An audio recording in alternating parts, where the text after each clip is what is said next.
Awesome. Awesome. Awesome. Yes. I always forget to click that one button that says go live. You got to go live. Hey, guys, come on in. We are live. Great to have you guys. One and all, I'm already seeing Queen haters. Oh, my. Oh, my. I know where you guys are coming from. I get it. I think you're looking at this way too small, guys. I think you're almost closing in of having the same mentality as a bunch of woke morons out there. I'll do my best to try to convince. Maybe I'm not going to do it. Please keep the comments civil. Again, we are not a bunch of woke morons. Greetings, everyone. Come on in, one and all. Great to have you here. It is live stream Friday. I am your host, Dr. Steve, your Patriot Professor, here to help you to think better, so you can feel better in these crazy and turbulent times. So make sure to smack that bell and subscribe button if you haven't already done so. Any of you new from the Duran, I did an awesome interview with Alex and Alexander. They're the best, and I know we got some new subscribers. So if you're brand new to the channel, welcome. It's great to have you here. Love you to be part of this community. So everyone, treat everybody with respect out there, especially you Queen haters. Treat everybody with respect now. We got a lot to talk about. Super chats are up, so send me your questions.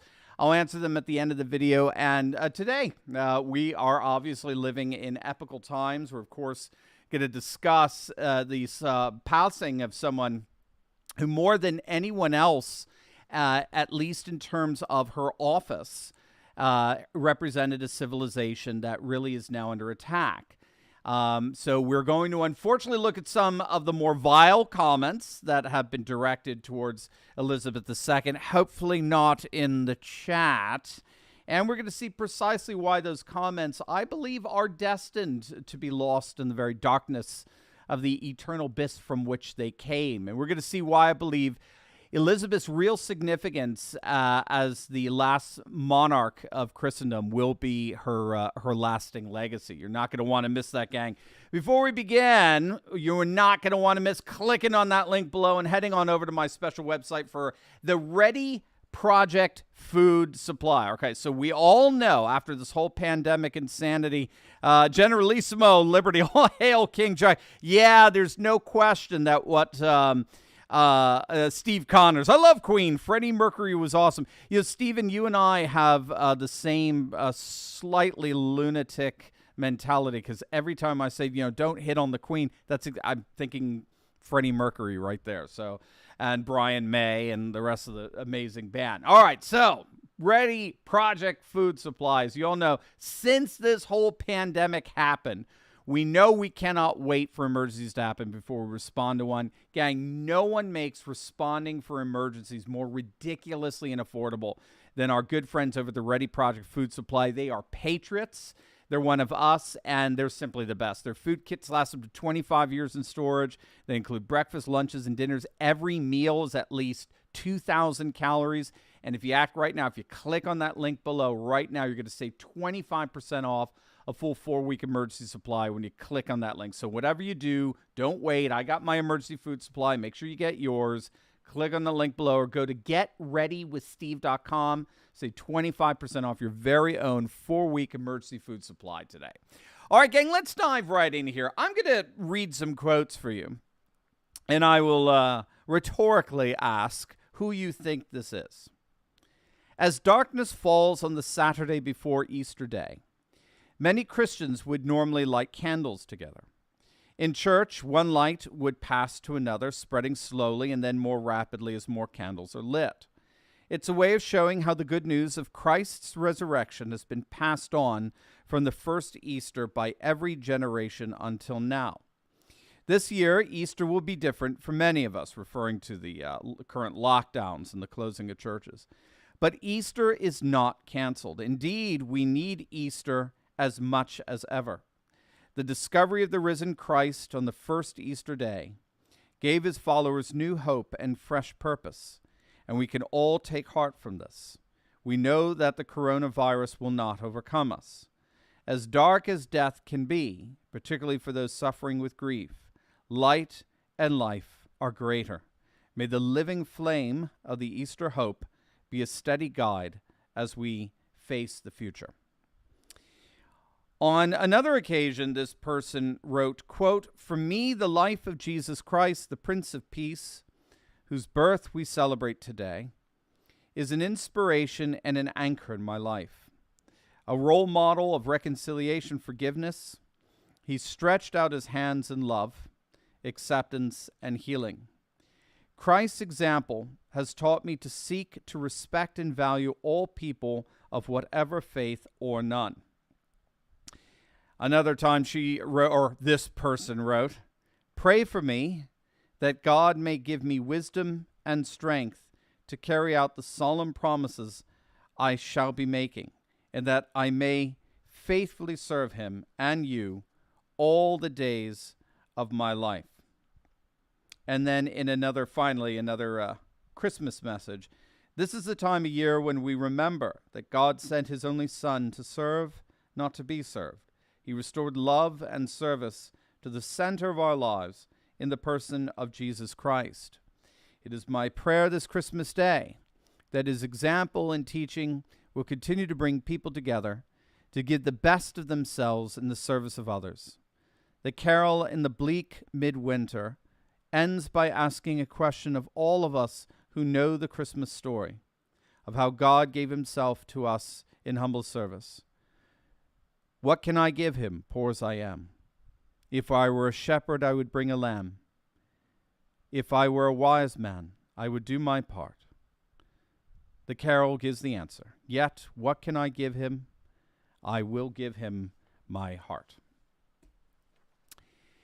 All right, so of course, those were the words of Queen Elizabeth II. One of the things that I think many of us fail to appreciate is just how significant not only Queen Elizabeth was as a historical figure.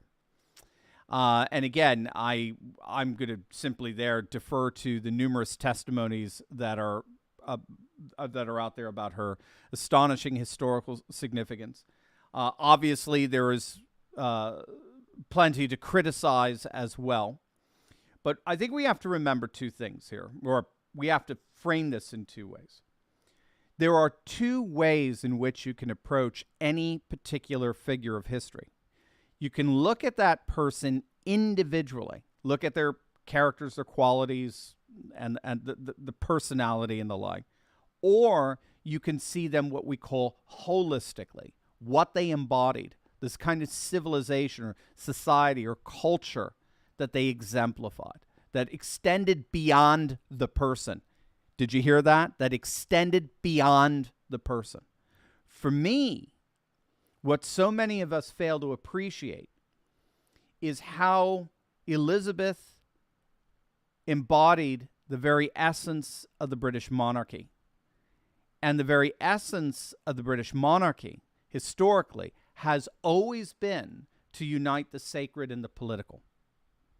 If you don't get that, you're not going to get the millennium reigning British monarchy. You're not going to get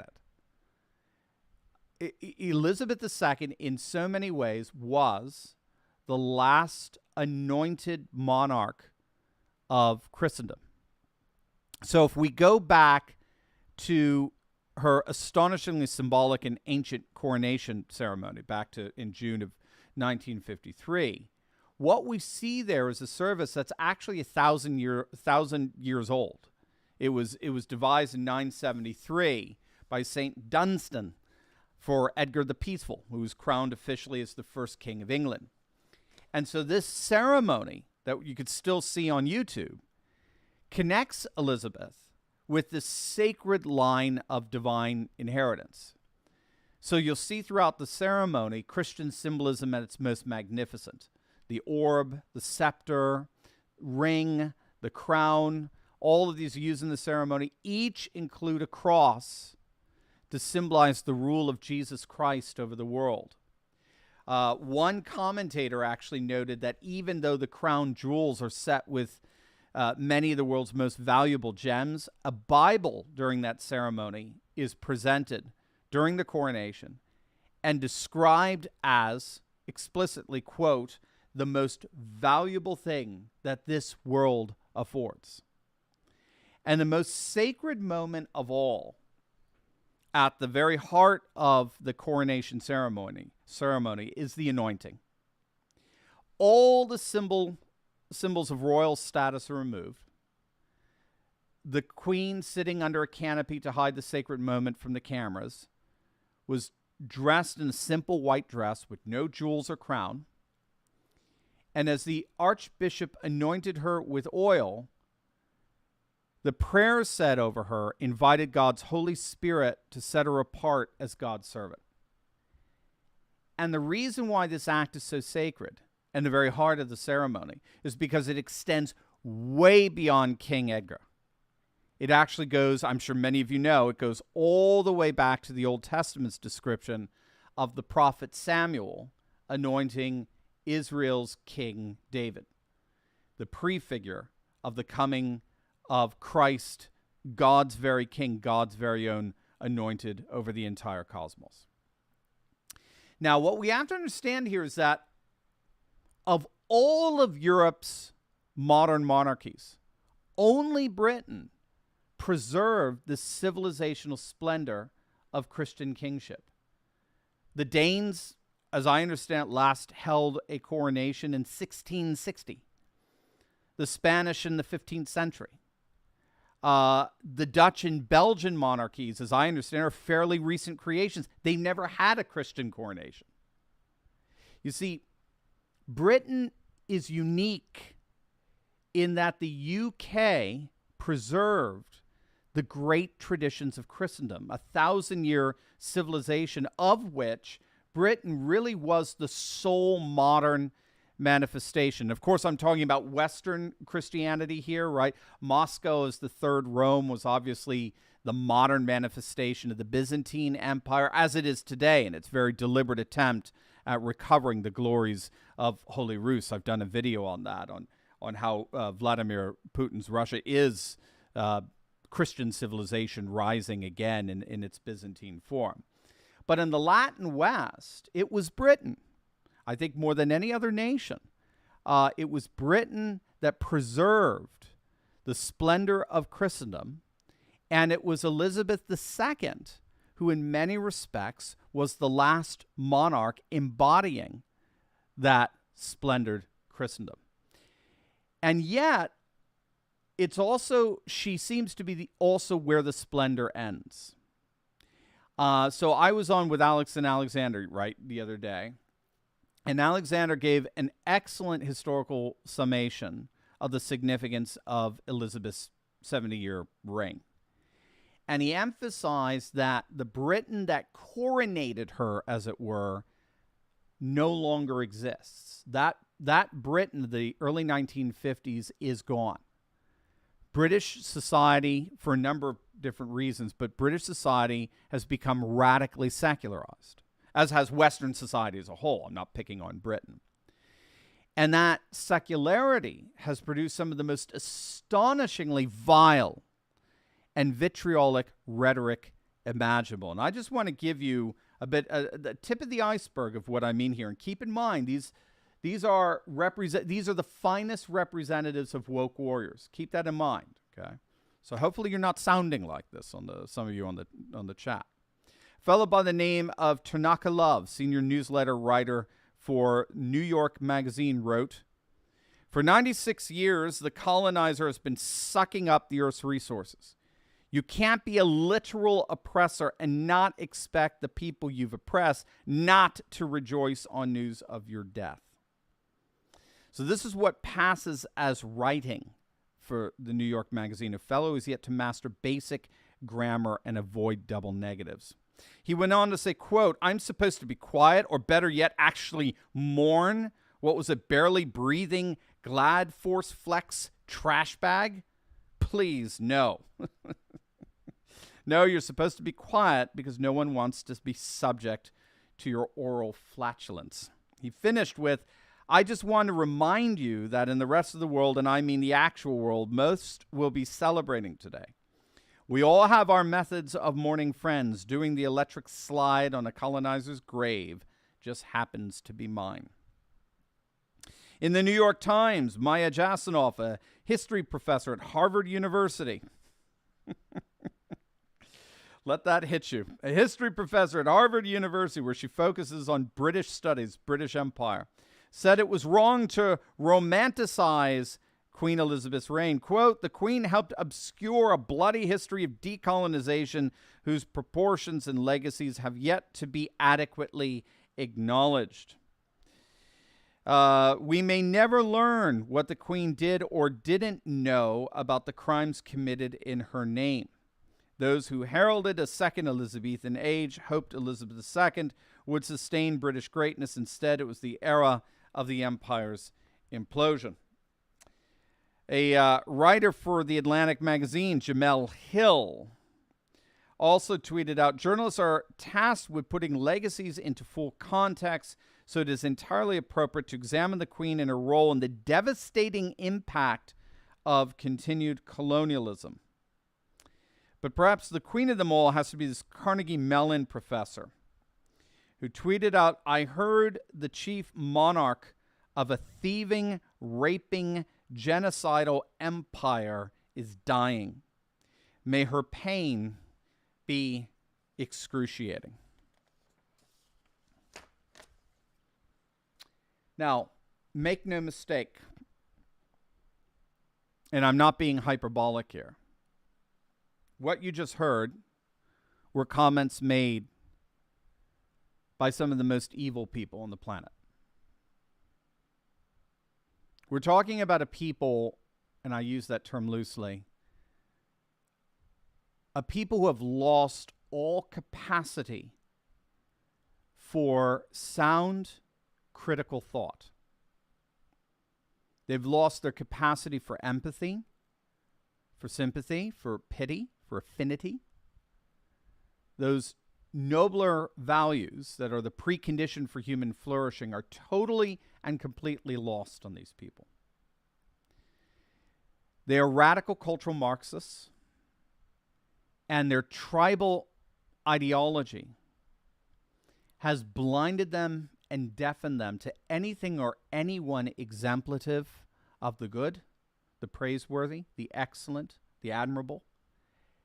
And as such, they've cut themselves off from the very foundations of a sustainable human civilization. These people, and again, I use that term generously, these people have rendered themselves effectively orcs. They live in darkness. They spew nothing more than vile, foul, hateful, odorous venom. And there's obviously no reasoning with them, since reason is itself noble. It's virtuous. And they've completely lost that capacity. And I'll show you how. These so-called liberals, which is an ironic oxymoron, these so-called liberals ironically fault the Queen for their enslavement, their oppression, their colonization.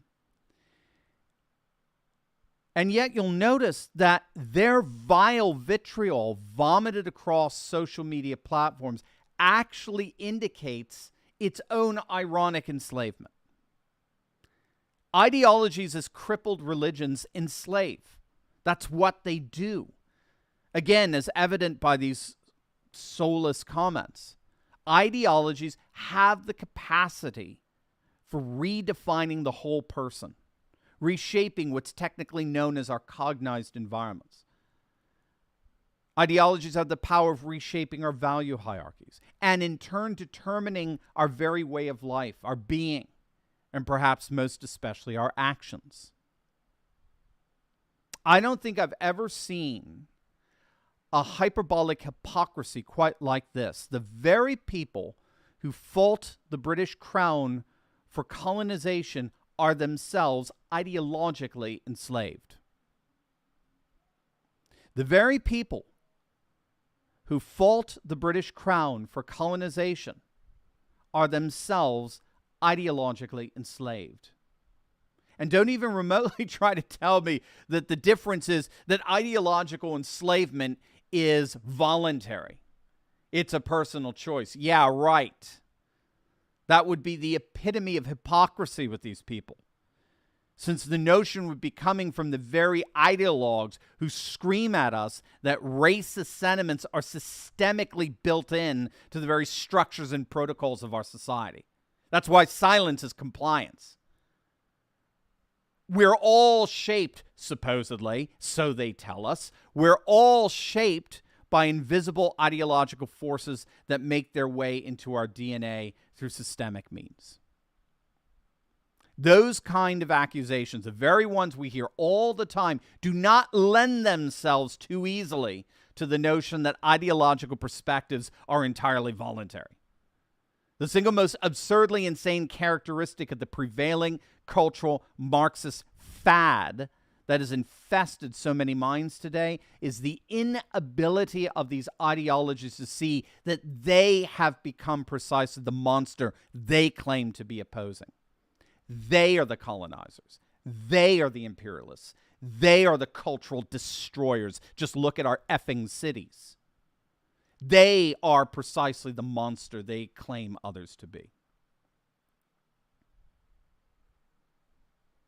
Now, the good news is that it's not going to work. This kind of vitriol from the woke left is ultimately doomed to fail, and I'll show you exactly why. Before I do, I want to bring your attention to this Sunday, the commemoration, 21-year commemoration of September 11th, 2001, when nearly 3,000 men and women lost their lives in the attack on the Twin Towers. In memory of the 21st anniversary of 9/11, I'm showing a short film, a brilliant film that was written and directed by Turley Talk's own Josh Williams on my Locals platform. So Josh is the award-winning director of our upcoming documentary, The Return of the American Patriot, The Rise of Pennsylvania. And I'm so honored to share this 9/11 story that he brought to life on my new Locals platform. I've seen this short film, and I've got to tell you guys, it is incredible. It's going to blow your mind, and I want you to experience it as well. So for a limited time, I'm featuring this movie, When the Dust Clears, at thereturnoftheamericanpatriot.com for my supporters. So just click on the link below, go to thereturnoftheamericanpatriot.com to pre-purchase my new documentary, The Return of the American Patriot, for 25% off, and then you're going to get thrown in for free the ability to watch this astonishing and very important 9/11 short film. So that's the returnoftheamericanpatriot.com. All right. What we've got to understand about this woke venom is that it's radically unpopular even on the left. What that Carnegie Mellon professor, Uju Anya, tweeted out in her odious vitriol, even Jeff Bezos was shocked by it, right? Jeff Bezos, of course, is your left-wing owner of the left-wing rag, the Washington Post. And he tweeted out his disgust for what she said. These woke activists really are the epitome of babbling idiots because they end up offending and disgusting even their own political allies. Moreover, they end up uniting the right against them. They end up splitting the left, but they end up uniting the right in that the right is much more willing to come out against what the woke left is saying than the political left is willing to defend it. So I think we're safe in saying that there's no future for this far left woke nonsense. But there is the question as to how much damage are they going to inflict before they're rightly cast into the abyss. And that is a legitimate question. We'll have to see. My fear is that it's going to be considerable, as we're already seeing again in our cities. I did a video on that just yesterday. As for the future of Britain now, with King Charles, my oh my. Look, the secular Enlightenment has clearly taken its toll on British society. Again, I was talking about this with Alex and Alexander the other day. The grand Christian inheritance of Great Britain has in many respects been totally lost. And it's been lost largely due to the cancerous spread of radicalized, secularized skepticism. What we have to remember is that the 18th century Enlightenment, however inadvertently, actually ended up enthroning doubt and skepticism as the new foundation for society. And this is because the Enlightenment enthroned the scientific method. And this is key. They enthroned the scientific method as the one-size-fits-all sole way of knowing reality. And from that arose a mythical, ironically very salvific loss, or salvific, messianic notion that science could be the grand liberator for all peoples, emancipating them from their ignorance and superstitions and their religiously inspired credulous delusions about reality, and provide the foundation for a truly rationally enlightened world. But the toll that had to be paid there is that the sacred foundation for society that had been in place for tens of thousands of years before the rise of the Enlightenment. Cultural anthropologists, we have to remember, equate the sacred, the foundation of society, with the rules, understandings, and goals that are considered absolute, unquestionable, and inviolable, and thereby provide the foundation for social order, right? This is what the Queen's sanctity and the Church's sanctity are supposed to represent. This is the very foundation of a stable, long-lasting civilization that promises to last ad infinitum precisely because it's rooted in eternity, in the unquestionable, in the absolute, in that which transcends the skepticism of day-to-day mundane life. That sacred was, as a result of the Enlightenment, replaced by the foundational disposition of doubt and skepticism. So we went from the sacred to the skeptical, because the whole point of the scientific method is to dispel doubt and skepticism through repeatable experiment and predictable result. How do I know something exists? How do I know something will work or something is going to happen in a certain way? Well, let's form a hypothesis. Let's run it through some tests. And then we can verify or falsify that hypothesis with a conclusion.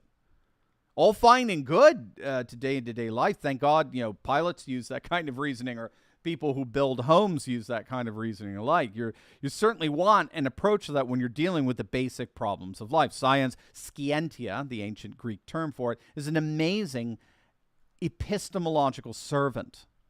But when it becomes a master, then it ends up enthroning as foundational the very doubt and skepticism it's designed to dispel.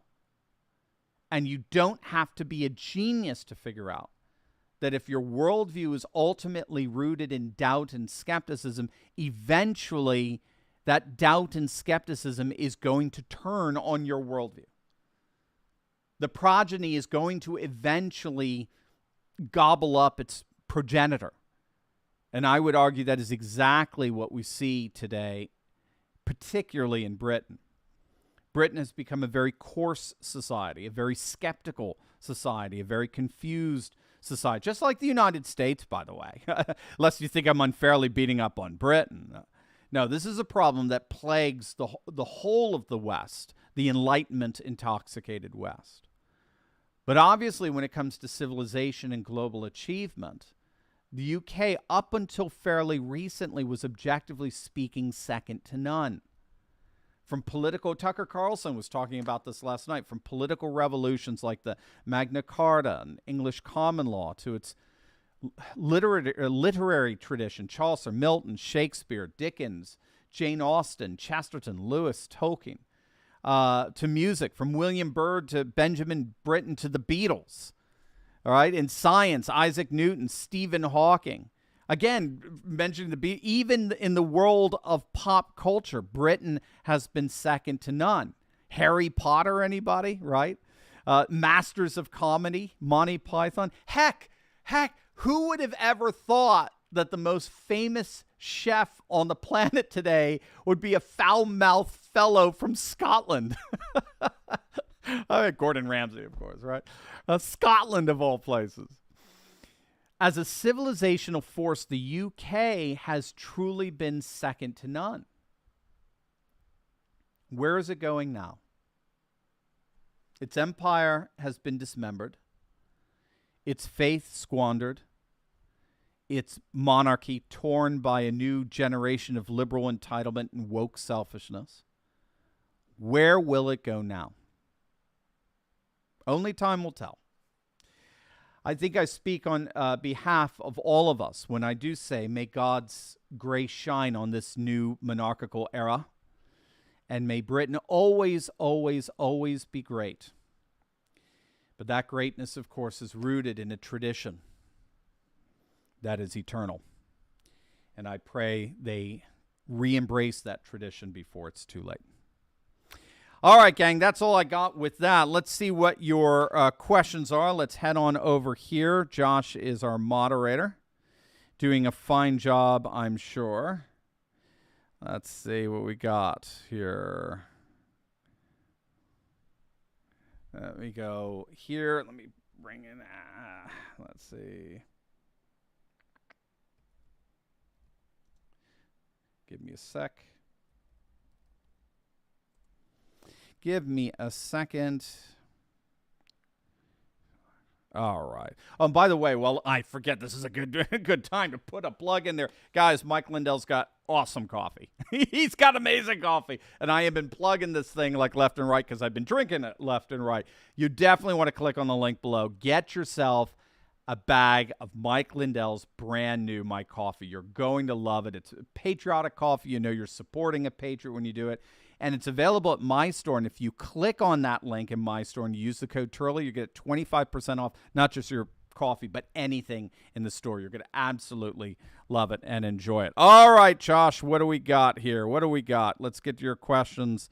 And let's see.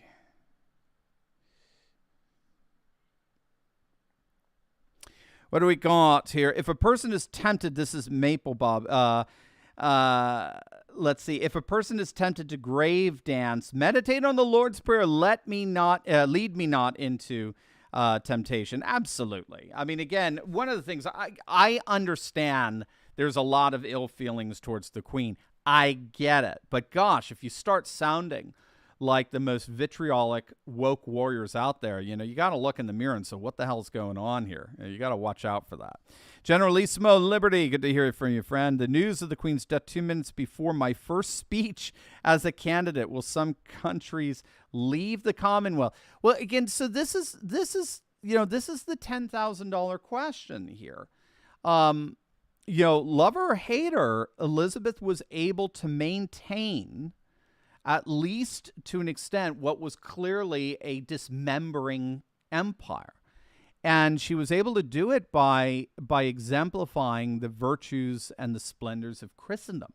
Christendom is what held us together. That was the glue. That was the sacred that held nations and societies together into a civilization. Okay, what Russia's trying to do now in this more Slavic civilizational state, what China's trying to do, obviously, with a Neo-Confucian civilization state, what India's trying to do with its Neo-Hindu nationalist state. So, absolutely, that's going to be the $10,000 question. Will King Charles command that kind of respect that was assumed during the period of Christendom and its hangover into the reign of Elizabeth? I don't know.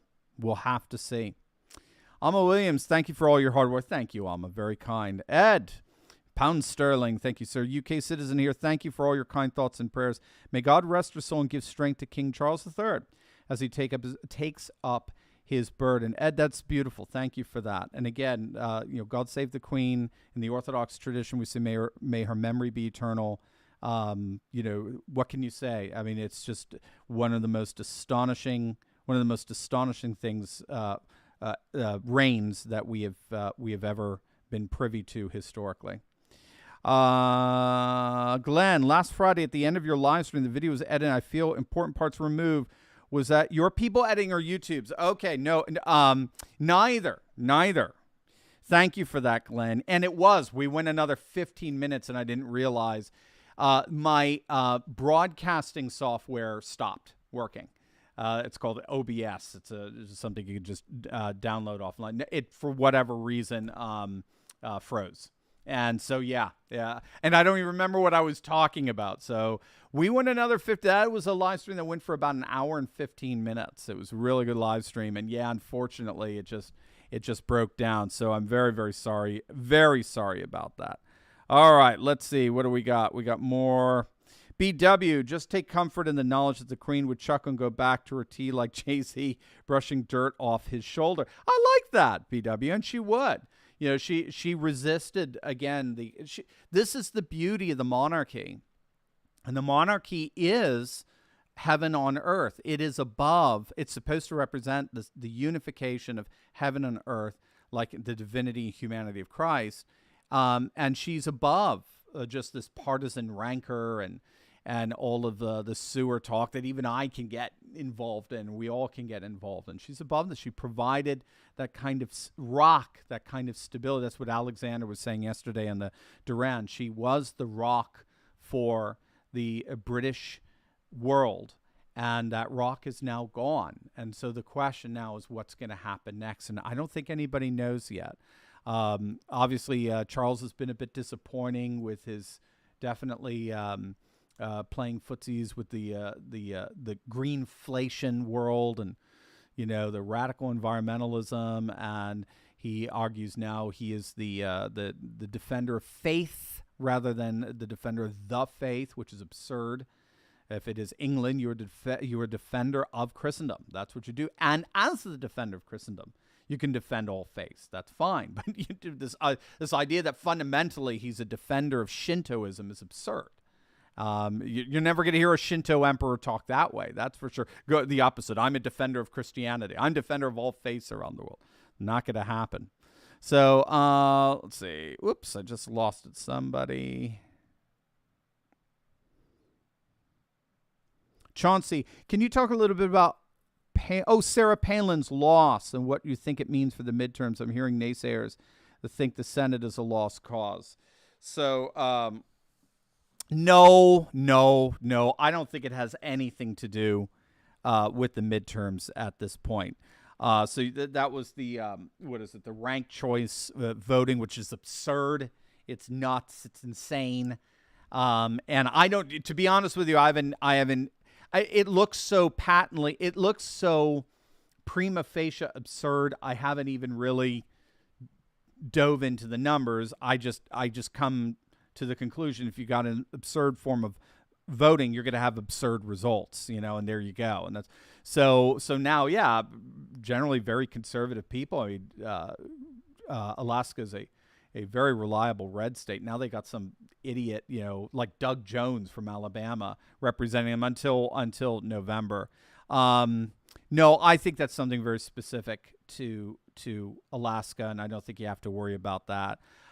We will have to see how things play out. As I understand it, here's where we are for the midterms, okay? And I'm going to have Rich Barris on. I believe we're setting it up for next Thursday. I think that's set. We'll see.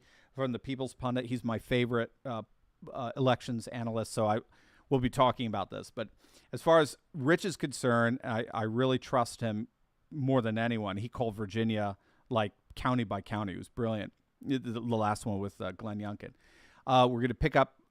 Let me set it up first. We are in the midst of a polling lull for Republicans. Republicans never poll well in late summer and beginning of fall, September, even sometimes into beginning of October. Glenn Youngkin was 10 points behind Terry McAuliffe this time in 2021. Of course, he went on to crush McAuliffe. So Republicans they're not engaged with politics right now, generally speaking. They're living their lives. They're fishing. They're getting the last bit of summer, maybe a little bit of some hunting seasons beginning early, whatever it is. They're not engaged. They will get engaged starting mid-September, or definitely by early October. And that's when you're going to see they're going to answer the pollsters' phone calls, and the polls won't be so skewed to Democrats anymore. So that's where we are right now. Even given that, as I understand it, we're about 24, 25 seats, more or less guaranteed. If I recall, it's Larry Sabato's crystal ball. We're going to pick up at least 25 seats in the House or so. We're going to see Kari Lake win in Arizona. Blake Masters is going to win. Herschel Walker's 80% there, winning. All the polls are now, you're starting to see it. The polls are breaking, and now all the polls, I think the last 3 polls all show him ahead. Brian Kemp is going to run away with it. He's going to crush Stacey Abrams. And so Herschel Walker should pick up some of the coattails there. We're starting to see J.D. Vance will run away with it in Ohio. And we're starting to see some movement in Pennsylvania. What's so fascinating is in Pennsylvania, the college grad vote is peaked out. There's no real undecided there. They know who they're going to vote for. When you break people down in terms of college grad and non-college grad, have you decided who you're going to vote for? College grad, huge percentage have already made up their mind, and the inordinate percentage is going to go with Josh Shapiro in the governor's race, the Democrat, because that's what's happening in this demographic divide. But when you ask non-college grads, have you made your decision? Like 50% are saying no, they haven't yet. Now, the reason they're saying that is they're not engaged. They're not looking at the TV. They're not following the campaign.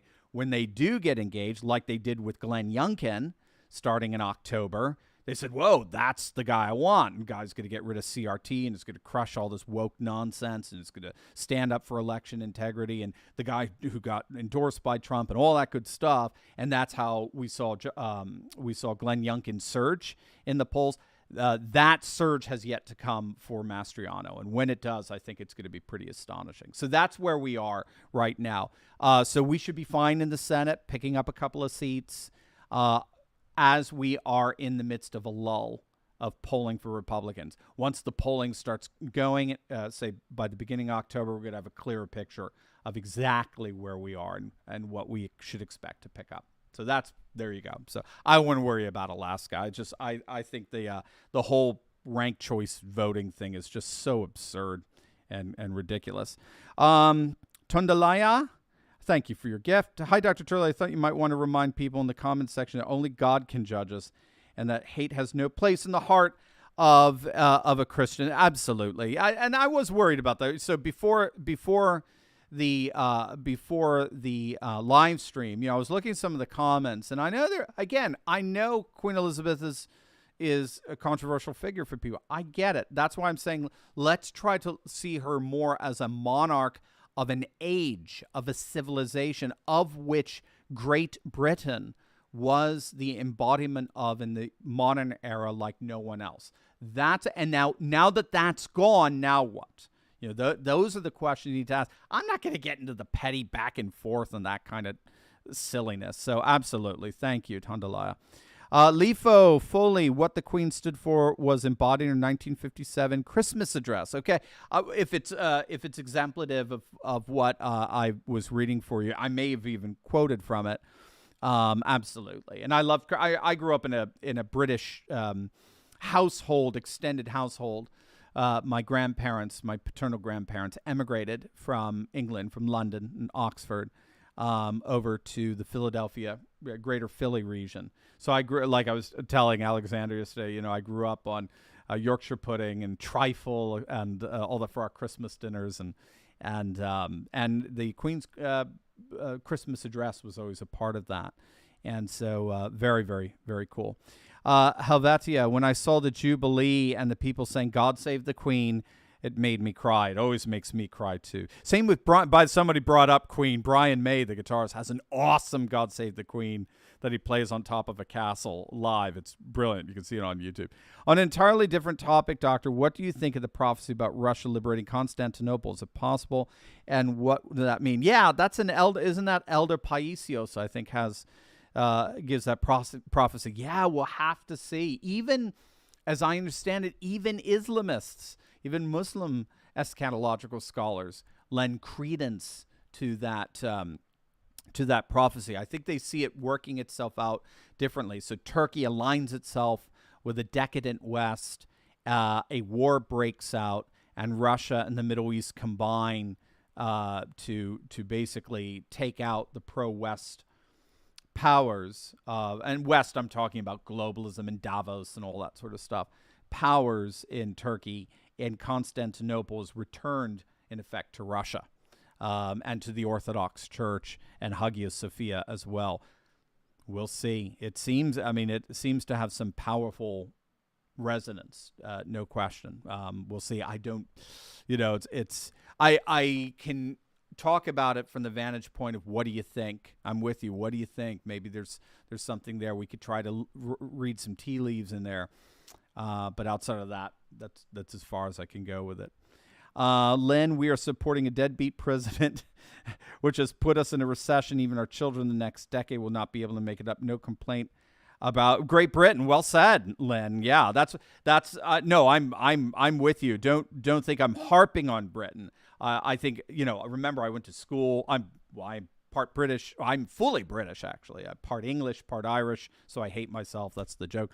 But I went to school in Great Britain at Durham, which is just south of Scotland. So my heart is there. So no, absolutely.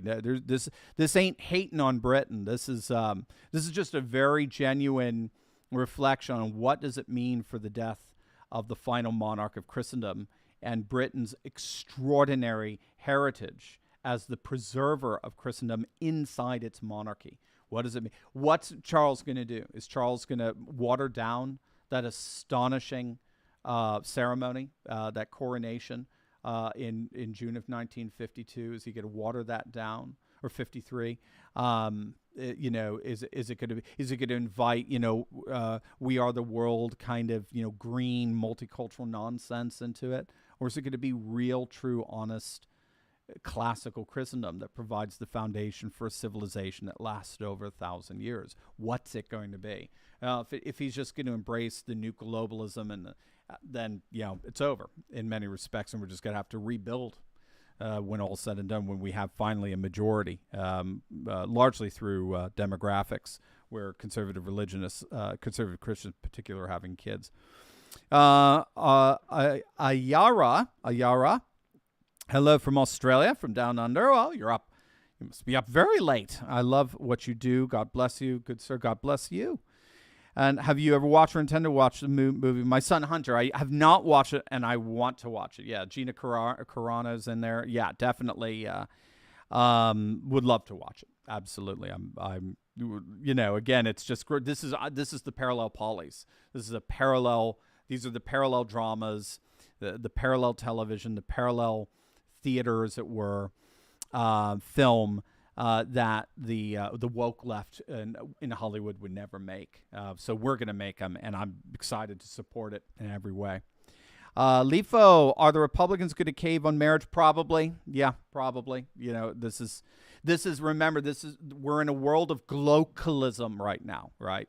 So that's the funny word that scholars use. So we've got this clash between the ridiculousness of left-wing liberal globalism that honors or that celebrates lifestyle values at the expense of traditions, particularly the traditional family. We've got that on one side, and that is provoking a massive backlash because Westerners in particular have lost the foundation. They've lost faith in the philosophical foundation of globalism, which is modernity, which is science is the one-size-fits-all perception of life and provides the one-size-fits-all politics and economics for all people. We don't believe that dispositionally anymore. And so we're going back to nation culture, custom, and tradition as we see globalism erode our boundaries, borders, erode our economic security by shipping our manufacturing overseas, and erode our cultures, customs, and traditions. Hello, Meghan Markle, for example, right? So there's this clash going on between globalist forces that continue to be represented in the permanent political class and the new nationalist populist traditionalism that's awakening in the hearts and minds of the people. So there's your clash. Do not expect the permanent political class to be noble or faithful to the values of the people yet. We're not there. So that's why a lot of scholars are calling the period we're in as glocalism. It's the mixture, the admixture of globalist forces with what they call localist forces, which is just simply going back to nation culture, custom, tradition. It's re-territorializing our politics. It's snatching our politics back from the bullies in Brussels or the dolts in D.C. and trying to bring it back home where faith, family, and freedom can flourish in vibrant communities. So that glocalist monster is filled with all these contradictions. That's where we are today. That's why I talk about us being in these crazy and turbulent times. That's kind of what I'm getting at in that glocalist world. So, yeah, figure Republicans are going to cave on marriage. They're stupid. They're the stupid party for a reason when all said and done. USA 2022, R.I.P. Queen Elizabeth II. Prayers for King Charles III. Thank you, Dr. C, for all you do. Praying the U.S. will return to our customs, culture, and tradition as well. Couldn't have said it better myself, USA. Absolutely. Eddie Allen, thank you for the gift there. I don't see a question, just a gift. Thank you, guys. All right, that's going to do it for me. Keep Britain in your prayers. Our Great Britain. Keep Great Britain great.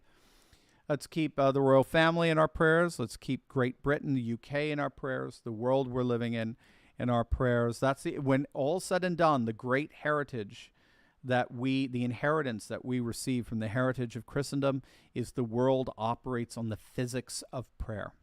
Charles Spurgeon, again, great British preacher, said, prayer is the tiny nerve that moves the arm of omnipotence.